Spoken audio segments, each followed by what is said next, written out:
Tudo bem, Adri? Bom dia. Bom dia, Carol. Bom dia, Heisen. Bom dia a Bom todos os dia. ouvintes. Tá Eldorado. Sexta-feira, dia de jogo. Dia de Agora. jogo, dia de anúncio, né, Adri? Brasília hoje vai Brasília tá estar com bastante fervendo. notícia, né? O presidente Tá- antecipou para hoje o anúncio de alguns ministros. Havia dito que começaria a revelar essa equipe só depois da diplomação ali dia 12. Mas tinha muita especulação, pressão, especialmente pelos nomes que vão comandar a economia, até pensando na tramitação da PEC da transição. Queria que você falasse um pouquinho dessa bola no peito que está batendo a Haddad, né? Conversando com a imprensa, falando de encontros com Paulo Guedes. Como é que está essa tabelinha?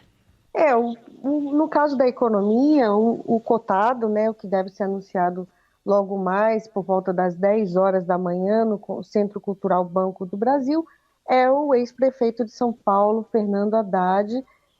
O presidente eleito, já tinha pavimentado esse caminho, colocado ele em reuniões importantes. Vamos lembrar que ele foi o representante de Lula no encontro com os banqueiros na FEBRABAN, Federação Brasileira de Bancos, teve encontro com representantes do Banco Mundial, com representantes do governo americano que estiveram aqui em Brasília, e ontem Haddad esteve com Paulo Guedes, o ministro da Economia, dando de fato, né, de fato, a transição ali na área econômica que estava, essa conversa com os técnicos, com a área econômica, está, vamos falar abertamente, travada, né, faltando a liderança de quem vai comandar. Então, esse anúncio vai desafogar procuras, né, desafogar essas relações, e também tem um ponto importante que Lula precisa pôr em campo articuladores políticos para negociar a etapa final da PEC da transição.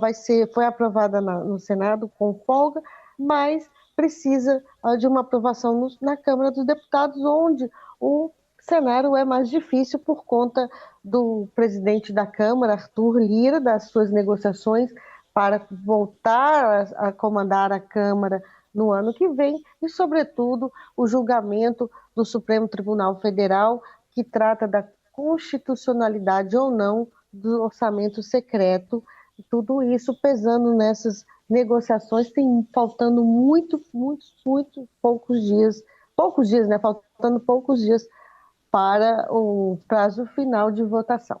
E o Fernando Haddad falou em reuniões agora na semana que vem com o Tesouro Nacional, com a Receita Federal, meio que falou como chefe já desses setores, né, Adri?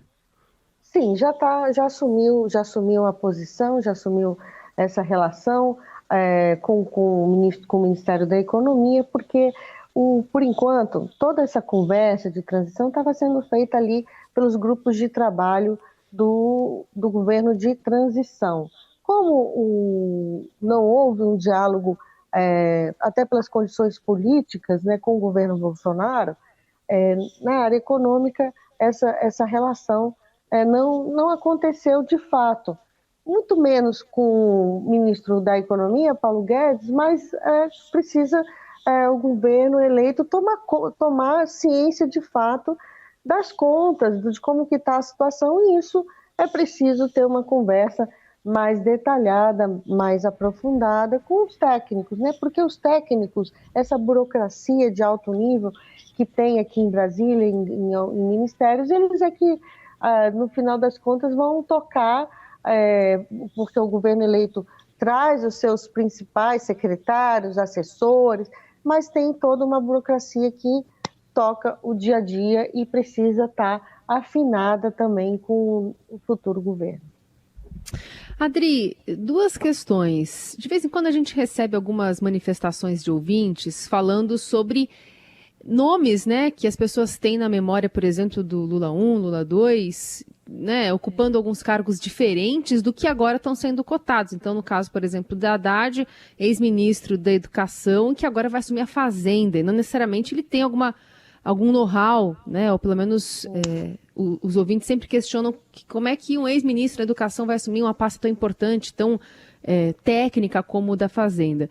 E também sobre essa divisão, né? Se há algum tipo de olhar sobre um enfraquecimento, entre aspas, aí, de Haddad, assumindo o Ministério da Fazenda, já que a economia vai ser dividida em 3 pastas agora, não? Não, de forma nenhuma enfraquecimento. Ele enfrentou resistências dentro do PT, não só do mercado financeiro, dentro do DPP para a sua nomeação. Vamos primeiro confirmar, mas tudo indica que Lula vai anunciar ele às 10 horas.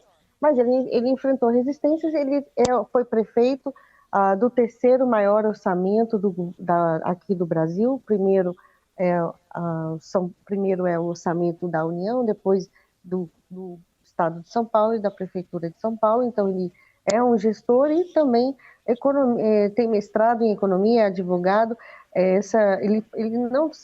Dificilmente ele vai ficar ali sozinho, ele vai buscar economistas, também formuladores para formar a sua equipe. Por isso que a formação da equipe dele será muito importante a partir de agora. Vamos lembrar que o primeiro ministro da Fazenda de Lula 1 era um político tradicional, Antônio Palocci. Só que ele se cercou, na época eu estava já cobrindo o Ministério da Fazenda, ele se cercou de economistas, inclusive mais liberais, como é o caso do Marcos Lisboa, ex-presidente do INSPER, e outros também economistas. Henrique Meirelles estava no Banco Central. Hoje a gente também tem o presidente do Banco Central, Roberto Campos Neto, que é o nome indicado por Bolsonaro, também permanecerá, porque ele tem mandato por mais 2 anos. Então vai ser uma equipe aí mais misturada, mas ele vai dar o seu tom, e ele é economista também, com foco, os seus assessores, com foco em alavancar o desenvolvimento. Como ele fará isso? Com responsabilidade fiscal, é o que está sendo cobrado, é o que nós vamos ver nos seus primeiros sinais, nas suas primeiras movimentações, falas. Por enquanto, o mercado financeiro, os analistas ainda se ressentem de falas mais contundentes nesse campo. Ele tem reforçado muito a questão da reforma tributária, já falou, inclusive, qual será a reforma tributária que ele quer tocar, que é a reforma do economista Bernardo Api, que já foi do governo e é diretor hoje do Centro de Cidadania Fiscal e que participou da elaboração da PEC 45, que é a proposta de emenda constitucional 45, que foi apresentada na Câmara, e também da outra proposta de emenda constitucional, a PEC 110, que foi negociada do lado do Senado. Então, a reforma tributária com certeza é a principal meta, principal foco do futuro. Vamos aguardar, mas insisto, é o mais cotado do futuro ministro da Fazenda, Fernando Haddad. Lembrando que tivemos Fernando Henrique também, né? Foi ministro da Fazenda, depois virou presidente sem ser economista. Oi, Adri... Por isso que tudo depende muito da equipe, né, Raíssa? Claro. Com quem que ele vai se cercar, secretário do Tesouro. Fala-se muito do Felipe Salto, que é o secretário de Fazenda de São Paulo, hoje, atualmente, para ir para a cadeira do Tesouro Nacional. E uma grande expectativa também em torno de quem será o ministro do Planejamento. Tudo indica que será um planejamento mais esvaziado do que foi antes da fusão do planejamento com a Fazenda, que ocorreu no governo Bolsonaro com Paulo Guedes. Adri, e a transição no setor de Minas e Energia? Teve algum ruído aí envolvendo uma dívida que vai ser deixada pelo governo Bolsonaro? O atual ministro foi até as redes sociais ali para questionar o PT, exatamente, né, Adri? A equipe do governo de transição fez um levantamento, divulgou ontem do impacto financeiro de medidas tomadas pelo governo Bolsonaro para o setor elétrico e estimou um rombo de 500 bilhões nos próximos anos, ultrapassando, portanto, a futura gestão petista, que vai até dezembro de 2026. O que aconteceu, esse levantamento foi divulgado, o que aconteceu é que o atual ministro de Minas e Energia, Adolfo Saxida, foi às redes sociais e respondeu o seguinte: a equipe de transição falou de herança maldita no Ministério de Minas e Energia. Vamos esclarecer. As medidas do PT, lideradas pela ex-presidente Dilma, ele botou em caixa alta, quase quebraram o setor de energia. A maior herança maldita do setor foi gerada pelo próprio PT, espero que tenham aprendido. Você vê o clima, né? O clima que está aqui em Brasília nessa transição. E Adolfo Saxida foi secretário de Política Econômica do Ministério da Economia, de Paulo Guedes, e depois assumiu o Ministério de Minas e Energia naquela crise toda de preços elevados de petróleo, em que o governo adotou medidas e fomentou medidas também para reduzir o preço dos combustíveis e da energia elétrica. Então a gente vê uma reação rápida, a assessoria de Adolfo Saxida divulgou, tem um grupo, né, que eles divulgam pelo celular informações do Ministério de Minas e Energia para os jornalistas, e Adolfo Saxida e os assessores de Adolfo passaram, né, essa publicação agora cedo, não tem muito tempo, passaram nesse grupo essa manifestação dele nas redes sociais. Você vê que tem muita briga, muita, cada um puxando para o seu lado, e isso deve ser o clima também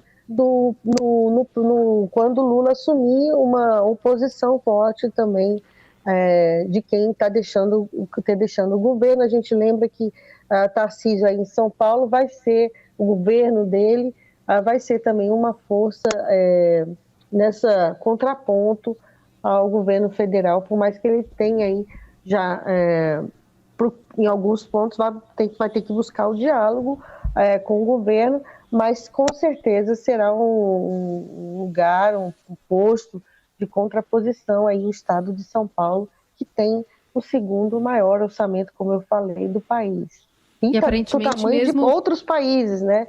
O São Paulo é tão grande que tem orçamento maior do que outros países. E aparentemente sem Paulo Guedes mesmo, né? Aqui no estado de São Paulo. Mas ali é um lugar o Paulo Guedes poderá ser um conselheiro, vai ser um lugar que ele poderá ter um palco, né? Também para criticar o governo, o futuro governo, um espaço de crítica e também de políticas, né? De comparação de políticas econômicas. Vai ser interessante ver esse duelo, né? Esse duelo daqui para frente.